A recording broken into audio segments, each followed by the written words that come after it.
ها يا باشمهندس، اخبار الشغل ايه؟ كله تمام يا مدير. مش ناوي ترقيني بقى؟ كله بوقته، اجتهد انت بس.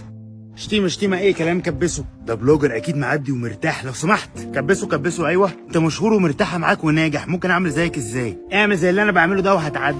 ايوه شتيمة، ايوه كبسه. ليه كده يا باشمهندس؟ ما يصحش اللي انت بتعمله ده اللي بيشهر وبيجيب فلوس وبينجح.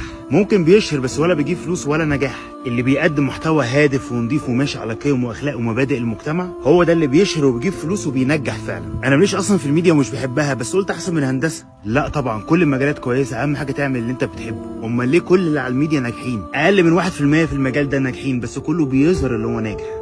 واشتغلت قوي واجتهدت في مجالك هتنجح ايا كان مجالك ايه. في دكاتره ومهندسين ومحاسبين وحاجات كتيره قوي ناجحه قوي بسبب اجتهادهم وصبرهم. فهمت؟